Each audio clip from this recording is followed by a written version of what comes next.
الحمد لله الحمد لله والصلاة والسلام على سيدنا محمد وعلى آله وأصحابه أجمعين. الحمد لله والصلاة والسلام على سيدنا محمد وعلى آله وأصحابه أجمعين. أما بعد فأعوذ بالله من الشيطان الرجيم. بسم الله الرحمن الرحيم. يا أيها الذين آمنوا قوا أنفسكم وأهليكم نارا. صدق الله العظيم. اللهم صل على سيدنا محمد النبي الأمي وعلى آله وأصحابه وسلم. اللهم صل على سيدنا محمد النبي الأمي وعلى آله وأصحابه وسلم. میرے معزز مسلمان بزرگوں، عزیز بھائیوں، حضرت سلیمان فارسی رضی اللہ تعالیٰ عنہ فرماتے ہیں کہ شعبان کی آخری تاریخیں تھیں، پیارے رسول صلی اللہ علیہ وسلم منبر پہ تشریف لائے اور خطبہ دیا.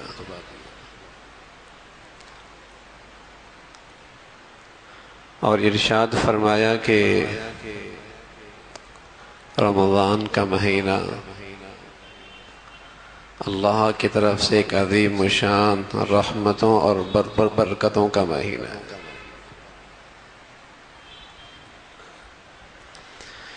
اور پھر اس کے فضائل بتائے، اہمیت بتائی.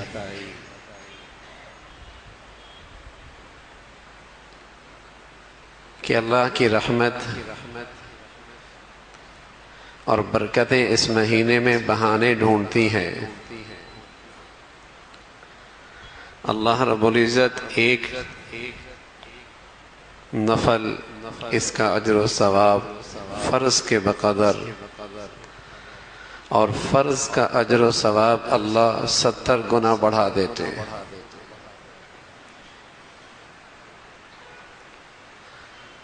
اور رمضان میں جو اصلاح اور دینی تربیت ہوتی ہے اس کے متعلق ارشاد فرمایا،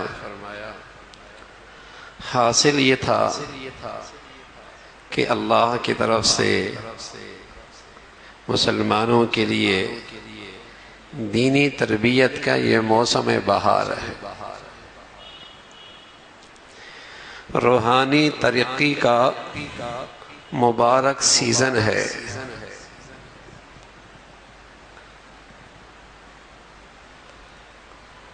ایک ایمان والا قرآن نے یہ بات بتائی کہ اس کا درد ہے اور اس کی فکر ہے کہ اس کی اولاد کی تربیت ہو،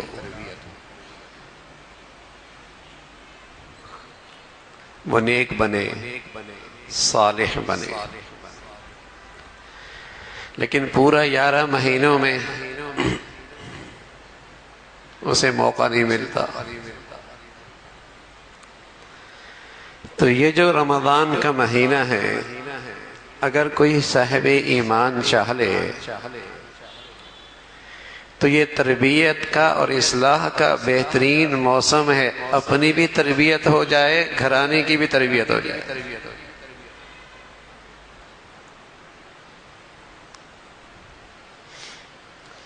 اور اس مہینے میں اللہ رب العزت فطرتاً ایک مسلمان بچے اور بچی کے دل کے اندر عبادت کا شوق پیدا کر دیتا ہے. اس کی چاہت ہوتی ہے سحری میں اٹھوں، اس کے اندر ایک جذبہ اٹھتا ہے افطاری میں بیٹھوں، اس کے اندر ایک شوق آتا ہے تراویحوں میں میری حاضری ہو جائے.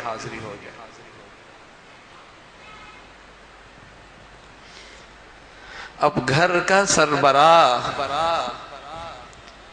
اگر یہ چاہ لے کہ اس موسم کو ہمارے گھر میں یوں گزارا جائے گا، گھر کی ایسی فضا بنائی جائے گی کہ ساری زندگی کے لیے میرے بیٹے اور میری اولاد کی تربیت ہو جائے گی.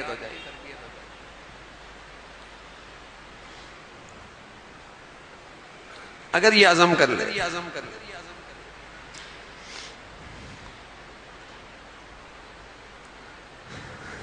آج سب کچھ ہے، نہیں ہے تو ہمارے معاشرے میں اصلاح اور تربیت ہی تو نہیں ہے نا. یہ ہر سال میں اللہ رب العزت ایک آسمانی نسخہ دیتے ہیں اصلاح اور تربیت کا. ہر کس ناقص کے لیے صدائے عام ہے، آؤ کوئی اپنی اصلاح کر لے، اپنے گھرانے کو سنوار لے، اپنے بچے بچیوں کی تربیت کر لے، اپنے گھر کے اندر ازواجی زندگی میں دین کی روح پیدا کر لے. پیارے رسول صلی اللہ علیہ وسلم کیا فرمایا کرتے تھے؟ 7 سال کی عمر ہو بچے کو نماز پڑھاؤ. 10 سال کی عمر میں نماز نہ پڑھنے پر تنبیہ اور سزا دو. کہنے میں گھرانے آج مسلمانوں ہی کے ہیں، لیکن بتائیے اولاد کا دینی ماحول کیسا ہے؟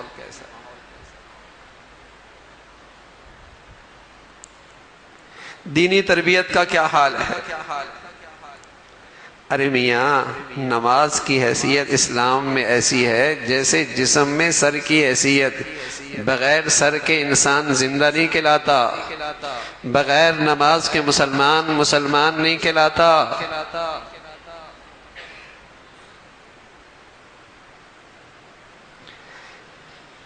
نماز کی حیثیت دین میں اسلام میں ایسی جیسے سر کی جسم میں بغیر سر کے انسان نہیں کہلاتا، کوئی زندگی نہیں ہوتی. بغیر نماز کے کوئی مسلمان نہیں ہوتا.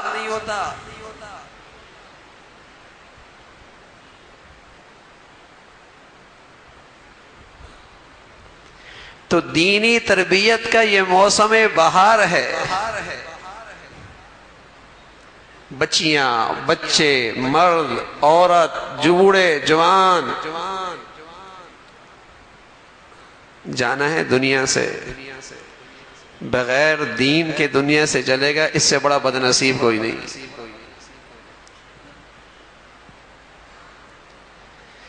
اس سے بڑا بدنصیب کوئی نہیں.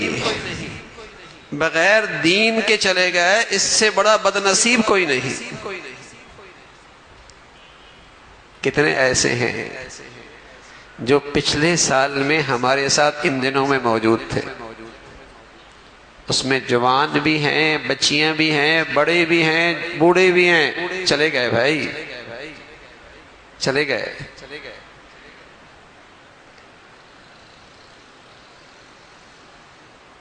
پھر اللہ نے ہمیں زندگی دے دی ہے،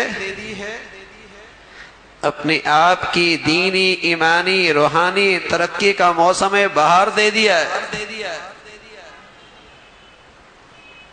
میرے گھر میں، میرے بچوں میں، میری بچیوں میں دینی انقلاب آ جائے، زندگی کا رخ میرے گھر کا بدل جائے. کتنا بھی گیا گزرا مسلمان ہے، روزہ تو رکھ لیتا ہے نا، وہ تو انتہائی درجے کا بے حیا ہے جو رمضان میں مسلمان معاشرے میں روزہ بھی نہ رکھے. ہندوؤں کو بھی ہمت نہیں ہوتی تھی مسلمانوں کے سامنے رمضان میں کچھ کھائے پیے. وہ تو انتہائی درجے کا بے حیا ہے جو رمضان میں روزے نہ رکھے. کتنا ہی گیا گزرا ایمان کیوں نہ ہو، مسلمان روزہ رکھتا، لیکن اس روزے کو اپنے لیے تربیت کا سامان کر لے. اس کا اہتمام چاہیے، اس کا اہتمام چاہیے، اس کی فکر چاہیے. اگر یہ اہتمام ہو جائے تو پھر مسلمان کی زندگی رمضان سے پہلے اور رمضان کے بعد میں واضح فرق نظر آتا ہے. اس رمضان کے اس مہینے نے اس کے اندر انقلاب پیدا کر دیا. اور ہماری ان گنہگار آنکھوں نے دیکھا کئی خوش نصیب ایسے ہیں جن کی زندگی میں رمضان انقلاب پیدا کر کے جاتا ہے.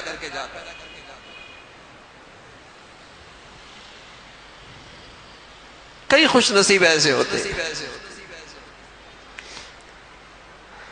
تو یہ رمضان میرے گھر کی زندگی میں انقلاب پیدا کر دے، میرے بچوں میں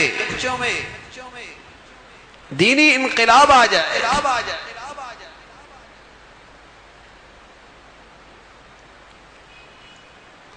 روزے کا حاصل کیا ہے؟ خلوت ہے، کسی کی نظر نہیں پڑ رہی، ٹھنڈا پانی ہے، فریج موجود ہے، نہ کیمرہ ہے نہ کسی انسان کی نظر ہے، پیاس لگی ہے،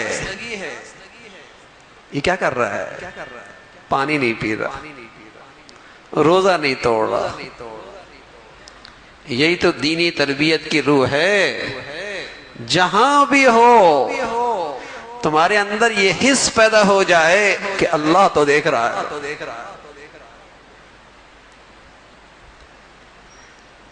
تمہارے اندر یہ چبن پیدا ہو جائے اللہ تو دیکھ رہا ہے نا.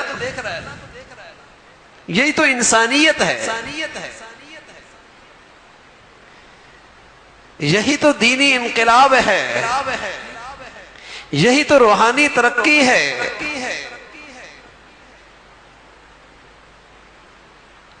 کہ یہ چیز پوری زندگی میں آ جائے،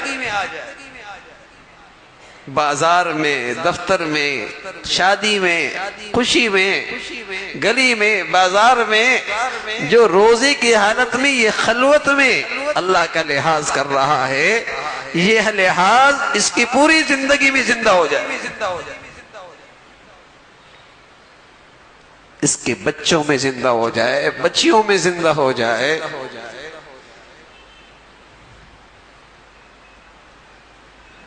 تو رمضان دینی ترقی کا مہینہ ہے، روح کی تازگی کا مہینہ ہے. اللہ کا نظام ہے. جسم کو اللہ نے مٹی سے بنایا ہے، اور اس کی صحت، اس کی توانائی، اس کی طاقت کا سامان بھی اللہ نے مٹی میں رکھا ہے. اس کی ہر ضرورت، گرمی سردی کا سارا سلسلہ، یہ سارا سامان اللہ نے مٹی سے رکھا ہے. کپڑا مٹی سے بنتا ہے. اس جسم کی ہر ضرورت مٹی سے پیدا ہوتی ہے. پتھر سے لے کر اینٹ تک، پتھر سے لے کر کپڑے تک، کپڑے سے لے کر غذا تک، پھل سے لے کر اناج تک، ہر چیز مٹی سے ہے. جسم اللہ نے مٹی سے بنایا ہے. صحت، توانائی، طاقت، قوت اللہ نے مٹی میں رکھی ہے. لیکن یہ جو اندر کا انسان ہے، وَيَسْأَلُونَكَ عَنِ الرُّوحِ قُلِ الرُّوحُ مِنْ أَمْرِ رَبِّي، یہ اندر کا انسان نکل جائے تو لوگ اسے مردہ کہتے ہیں، زندہ انسان نہیں کہتے. یہ اندر کا انسان نکل جائے تو محبت کرنے والی ماں بھی کہتے ہیں اس لاشے کو اٹھا لو. پیار کرنے والا باپ بھی کہتا ہے اس بچی کا جنازہ لے جاؤ. محبت کرنے والی اولاد بھی کہتی ہے پاپا کا جنازہ کندھوں پہ لے جاؤ. یہ اندر کا انسان اصل زندگی ہے. یہ اللہ نے آسمانوں سے بھیجا.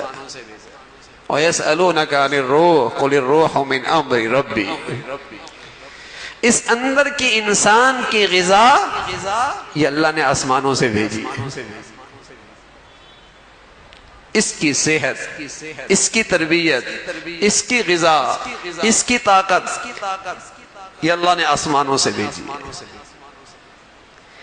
یہ حقیقت میں اندر کا انسان شاہ سوار ہے. شاہ سوار، یہ جسم اس کی سواری ہے.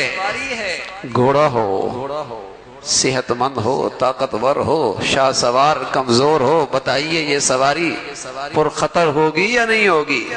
سوار کے لیے بھی خطرہ پیدا کرے گی، دوسروں کے لیے بھی خطرہ پیدا کرے گی. شاہ سوار کمزور ہے، گھوڑا تیز رفتار ہے، قابو میں نہیں ہے. یہ قابو میں نہیں ہے یہ سواری اس کے. آج کچھ یوں ہی ہو رہا نا، ہمارا معاشرہ فساد زدہ ہے ہی اس لیے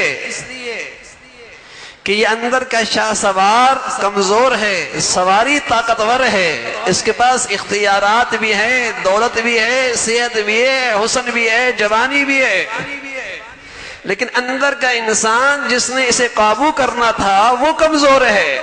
اس لیے یہ انسان جتنا طاقتور بن رہا ہے اتنا دوسروں کے لیے موذی بن رہا، اتنا بڑا ظالم بن رہا ہے، اتنی بڑی اس کے اندر درندگی ہے۔ اندر کا انسان جو کمزور ہے، اگر وہ اندر کا انسان طاقتور ہوتا تو اس جسم کو سواری کو قابو میں رکھتا، کہاں ہاتھ بڑھانا ہے، کہاں روکنا ہے، کہاں نظریں اٹھانی ہے، کہاں جھکانی ہے، کہاں سے لینا ہے، کہاں نہیں لینا، کہاں قدم بڑھانا ہے، کہاں رک جانا ہے۔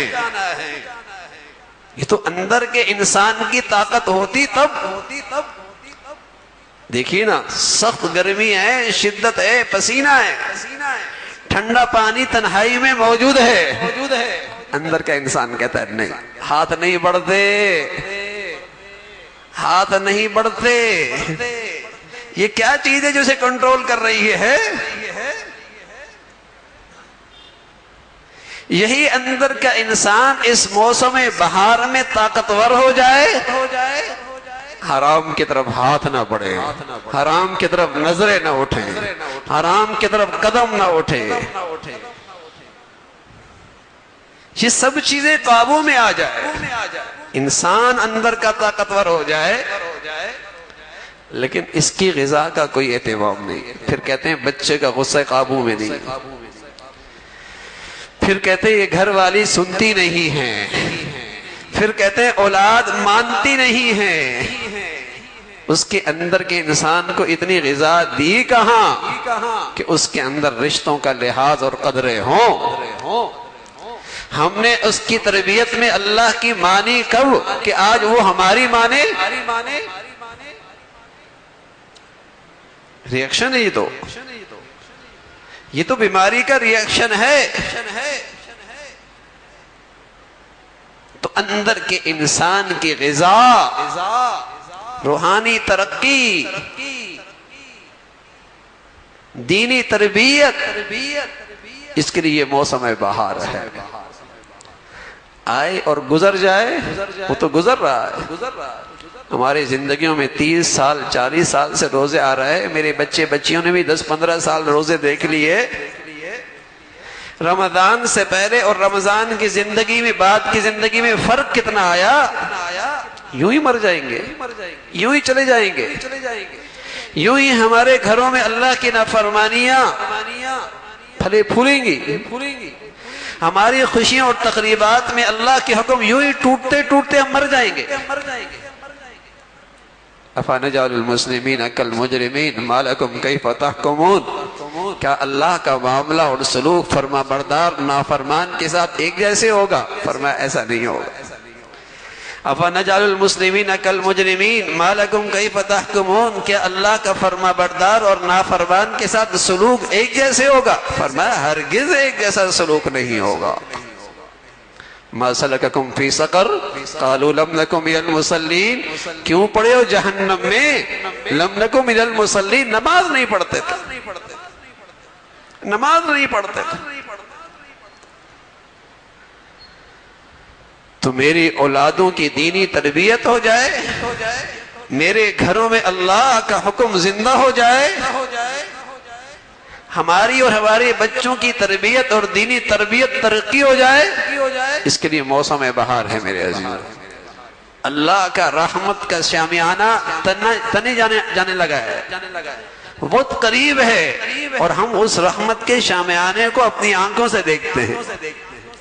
کیسے کھچا کچ مساجد بھرنے لگتی، کیسی طبیعتوں کی طرف طبیعتوں میں نیکی کا شوق پیدا ہو جاتا ہے، کیسے راتوں میں اللہ کے سامنے کھڑا ہونا، ہم جیسوں کے لیے 2 رکعت نفل پڑھنا آسان نہیں، اور 20 تراویح میں ذوق شوق سے کھڑے، اور کئی کئی سپاروں کی تلاوت سن رہے ہیں، یہ اللہ کے رحمت کا شامیانہ جو تن چکا ہے، یہ اس کا اثر ہوتا ہے۔ لیکن میرے عزیزو، صرف تراویحاں پڑھ لینا اور صرف سحری اور افطاری کر لینا اور محض روزہ رکھ لینا، نا، ہم نے تو یہ رمضان یوں گزارنا ہے، اپنی دینی، اپنی اولاد کی، اپنے بچے بچیوں کے، اپنے گھرانے کی ایمانی تربیت کرنی، اس کا اہتمام کرنا ہے۔ اس لیے کہ پیارے رسول صلی اللہ علیہ وسلم نے بتایا کہ اگر رمضان میں اخلاق نہیں ٹھیک ہوئے اور اس نے اپنے بد اخلاقی پہ قابو نہیں پایا، اللہ کو ایسے روزے کی کوئی پرواہ نہیں۔ کوئی آدمی سخت لہجے میں بات کرتا ہے تو اس جیسا جواب دینے کی عام رمضان میں اجازت ہے۔ رسول کریم صلی اللہ علیہ وسلم نے فرمایا رمضان میں نہیں، رمضان میں تم کہہ دو میں روزے دار ہوں بھائی، میں تمہیں ایسا جواب نہیں دے سکتا، میں ایسا جواب نہیں دے سکتا۔ یہ میرے تربیت کا مہینہ ہے، میری روحانی ترقی کا مہینہ ہے، میں اس میں چیخ و پکار نہیں کر سکتا، میں اس میں گالم گلوچ نہیں دے سکتا، میں اس میں سخت زبان استعمال نہیں کر سکتا، رمضان ہے۔ تو رمضان کو ایک تربیت کا مہینہ، اس کو لے کے چلے اور اپنے بچوں کی، بچیوں کی، گھرانے کی فکر کرے کہ اللہ کرے یہ رمضان ہمارے گھروں میں دینی انقلاب چھوڑ کے جائے اور ہماری ایمانی اور دینی زندگی میں ترقی کا تحفہ دے کے جائے۔ اللہ ہمیں ان گھڑیوں کی خوب قدردانی کی توفیق نصیب فرمائے۔ وآخر دعوانا ان الحمدللہ رب العالمین۔